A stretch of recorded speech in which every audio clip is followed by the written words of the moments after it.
All right, so here we're going to look at estimating function values. So we're given a graph, and make sure you know how to read the graph. So on the x-axis we have marketing, and it's in 10,000s.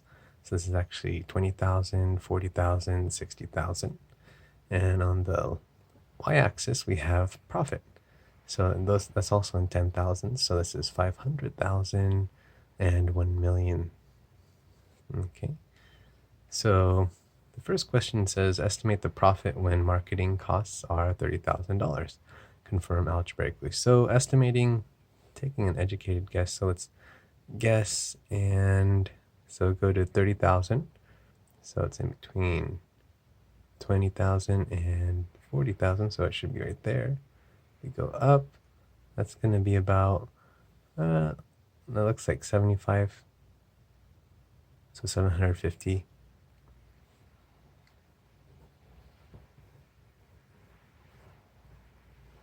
$1,000 profit maybe. All right, and let's check. So the way we check is we look at our x. Okay, that's our x, so we're gonna let x be 3. So we have f of 3 equals -5, and then times x squared, so 3 squared plus 50 times 3. All right, so we want to square first and then multiply because of PEMDAS, order of operations. So 3 squared is 9, plus, and then 50 times 3, it's going to give us 150. -5 times 9, -45, plus 150, it's going to give us 105. Wait, what?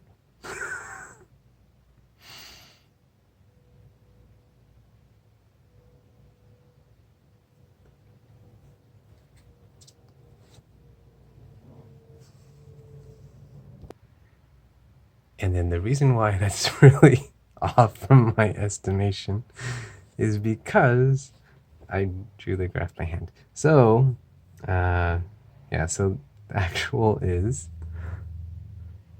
150, but that's with the 10,000, so that's going to be 105, and then the 10,000, so 3, 4, 1 million,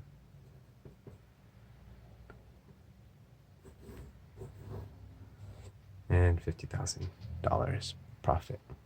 All right. Okay, so we learned one thing. I can't draw to scale.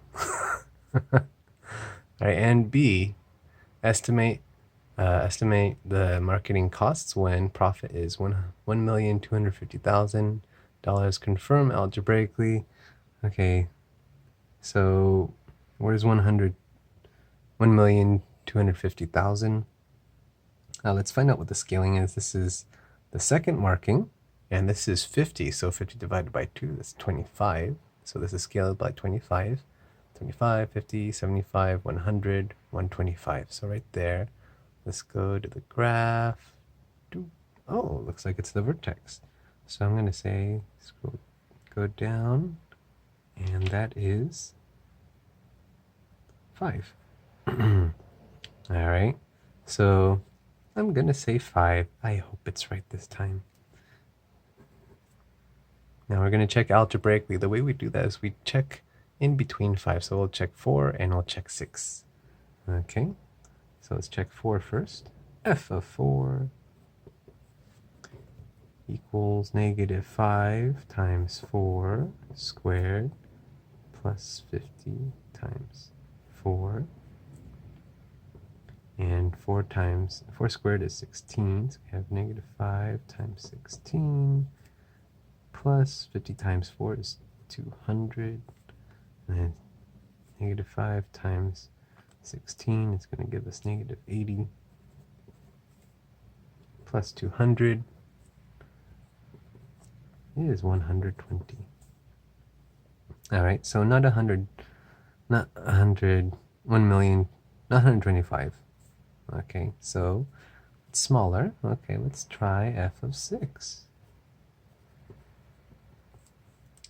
So f of 6 is negative 5 times 6 squared plus 50 times 6.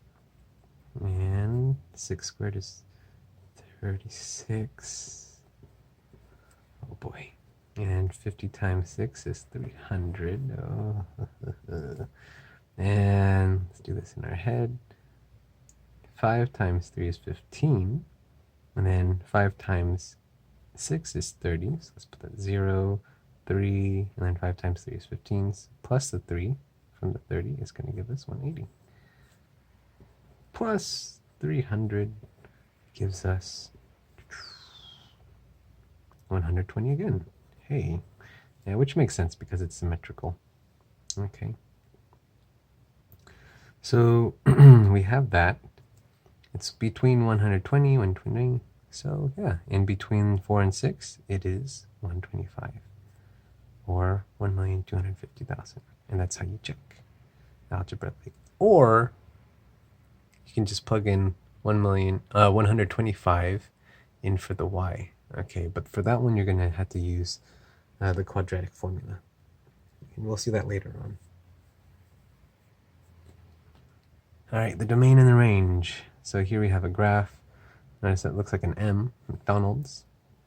And the left side, the arrow is going down. The right side, it stops right there. So find the domain and range. So the domain, it goes, the domain is the x values. So the x values that are included in the graph. So the 0, it keeps going to the left, and it's going to keep going left. And we know that because of that arrow. Okay, so we know it's going to keep going left, so it's going to go from negative infinity to, and then it's going to keep going right. No, it stops right here at 3. 1, 2, 3. So it stops at 3, and notice how it's a closed circle at 3. So that's a closed bracket. If it was an open circle, it would be negative infinity to 3 and then parentheses. Okay, but it's closed, so it's not that. And the range, that's the y value. Okay, so notice that it keeps going down. That arrow says it keeps going down. All right, so it's gonna keep on going to negative infinity as well. And what's the highest that it goes? Is it going to keep going up? No, it stops right here and goes down and then goes back up again to the same spot. And what is that spot? That is 1, 2, 2. Okay. And it's included there. So that's a closed bracket. There you go. And that's the domain and the range. Now for 3, we want to find the y-intercepts, estimate the y-intercepts, and then find them algebraically. So the y-intercepts are where the graphs cross the y-axis, that vertical axis. Okay, so find out where they cross. Here's graph, boop, right there. I'm going to estimate that to be 1, 2, 3, 4. I'm going to say 4.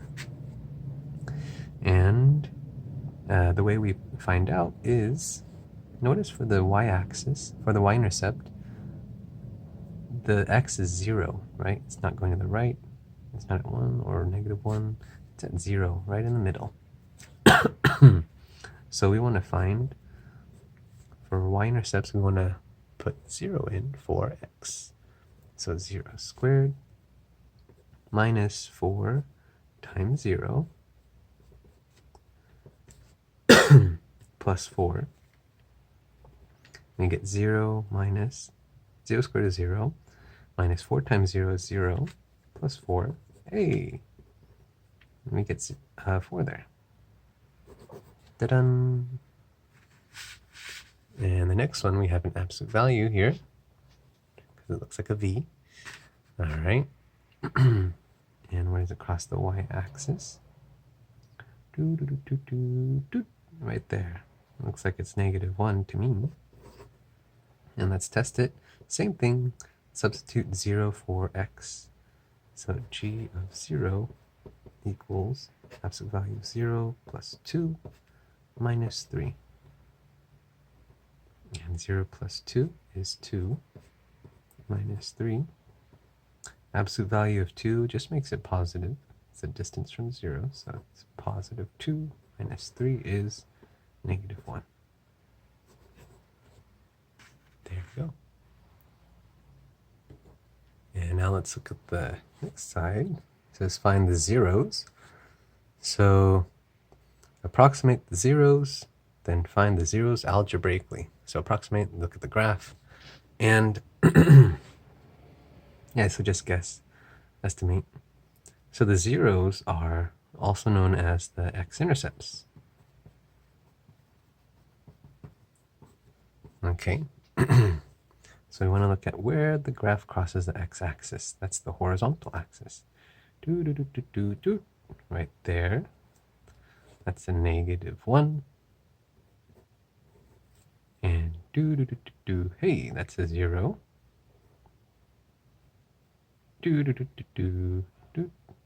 That's another 1. Okay.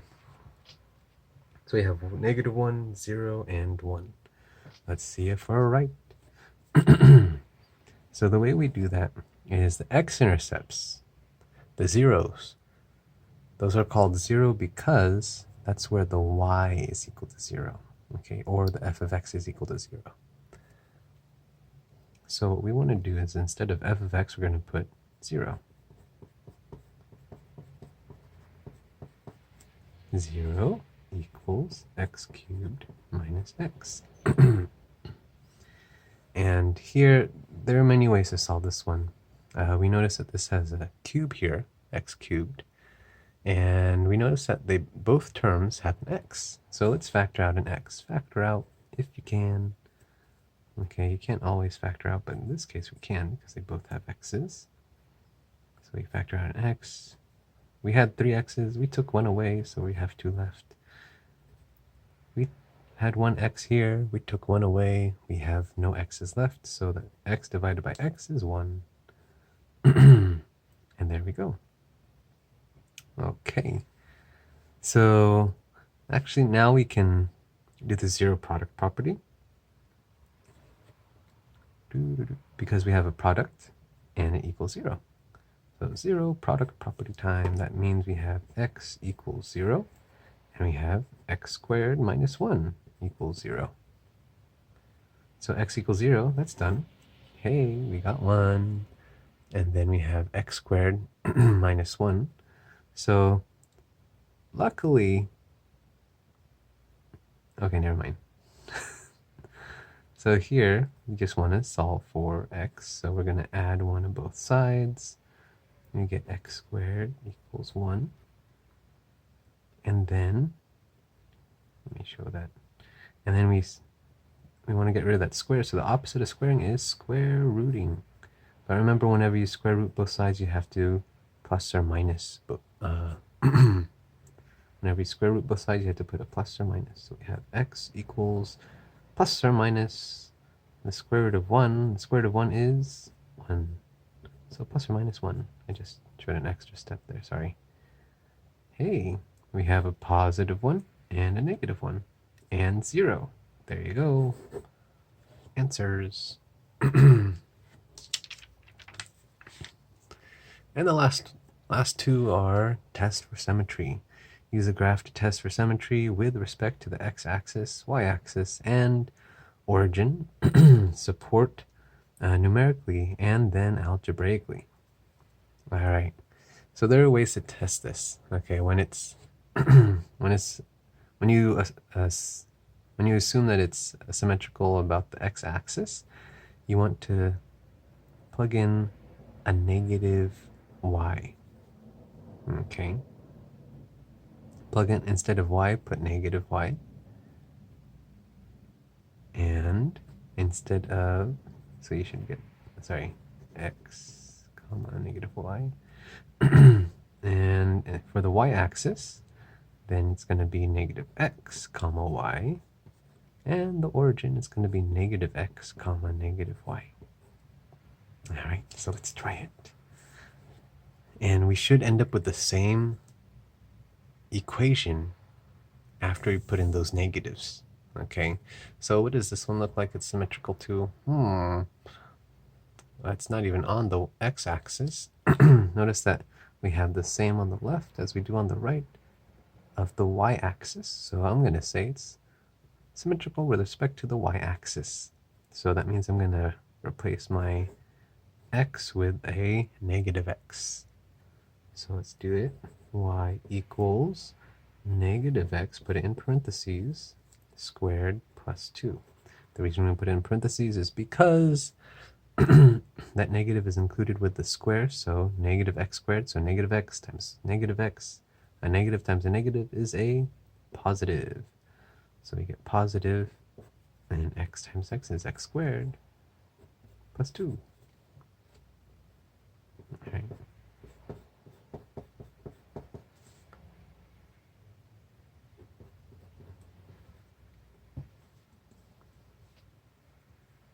And hey, look at that. They're exactly the same. So since they're the same, they are symmetrical. So yes. Check.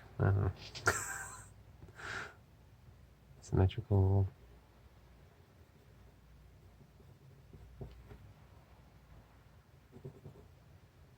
With respect to the y-axis. Oh, most relevant table. Axis. There you go. And sorry, I did it algebraically before we did it numerically. So let me show you how to do it numerically. For that one, you just need an x and y table. And we'll look at the points on the bottom. So here you want to choose some x's. When it's a quadratic like this, a parabola, just choose 5 points. -2, -1, 0, 1, and 2. And plug it in. So y equals -2 squared plus 2. -2 squared is 4, plus 2 is 6. Hey. Try -1. Y equals -1 squared plus 2 equals -1 squared is 1, plus 2 is 3. Hey. 0. Y equals 0 squared plus 2 equals 0 plus 2, which is 2. Hey. Y equals 1 squared plus 2 equals 1 squared is 1, plus 2 is 3. Hey. Y equals 2 squared plus 2. 2 squared is 4, plus 2 is 6. Hey, hey, hey, look at that. So because these are the same, -2 comma 6, -1 comma 3, and 0, 0, that's the vertex, and 1 comma 3, and 2 comma 6, look at that. The negative x comma y is the same as the y for the negative x is the same as the y for the positive x. -2 and +2 both have 6. So that's how we know. -1 and +1 both have 3 for the y's. Numerically checked. Okay. Now let's look at, oh, sorry, I didn't do graphically. Oh boy. So graphically, you want to find some points. Okay, this is 1 space away from the middle, and this one is 1 space away too. If we go up, that wasn't supposed to be there. There you go. That's 2 spaces away.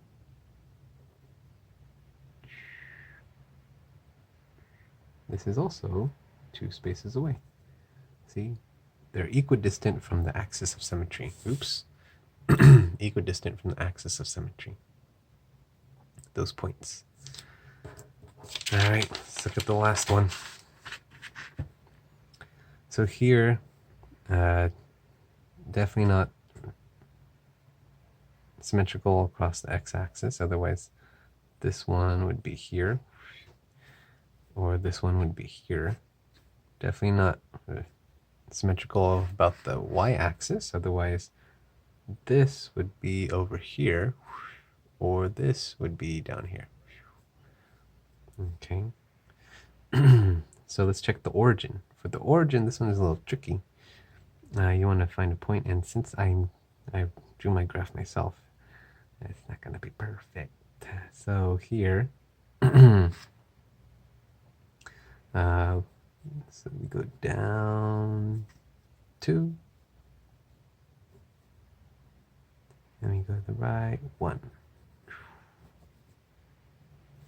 Let's check. Go the other way, to the right. This time, instead of going to the left one and then up 2, we're going to go to the right 1 and down 2. Hey, look at that. Looks good to me. And you could do some more with the rest. All right, so let's do it numerically first, since that's what they said. Sorry. And for these, yeah, you want 6 spaces, so x, y, and the point. All right. 1, 2, 3, 4, and 5. So let's choose different points. I'm gonna say negative. Let's just stick small. Negative. Stick to small numbers. So -3, -2, -1, +1, +2, +3. Just notice that we have negatives and we got positives. Okay. You could choose other numbers like -8, -6, -4, +4, +6, and +8. Whichever. All right, let's find our y's. So plug them in. Okay. So here's our formula. xy equals -6. So we have... So if we want to find the y, let's solve for y here. We divide by x, right? On both sides and get -6 over x. Okay, let's do it. So y equals -6 over -3, which is +2. Hey, and here we get y equals -6 divided by -2. It's going to be +3. And we get y equals -6 divided by -1 is +6. Try again. -6 divided by +1. Oops, sorry. Forgot to put 6.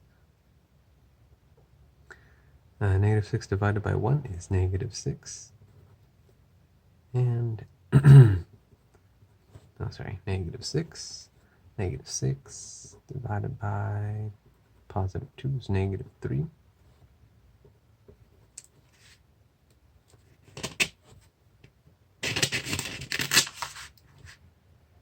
And y equals -6 divided by 3 is -2. So we get -2 there. Hey, look at these points. -3, comma 2. -2, comma 3. -1, comma 6. And then here are the other ones, the positives. Watch this. 1, comma -6, 2, comma -3, and 3, comma -2. Do you see how they switch? So here the x is negative, y is positive, x is positive, y is negative. X is negative, y is positive, x is positive, y is negative. See how they're the same numbers, but just different signs. And that's a proof of how that they're symmetrical about the origin. All right, so now let's try to prove that it's symmetrical about the origin. This one. So we want to put in negative x and a negative y. Negative x for the x and a negative y for the y. So let's try it. Negative x and negative y, because that's what the formula was, right? xy equals negative 6 equals negative 6. Let's see if anything changed or if it stayed the same. Negative x times negative y, a negative times a negative is a positive. And look at that. They're the same. Even though we put negatives for the x and the y, that tells us, hey, it's symmetrical. About or with respect to the origin. And that's it.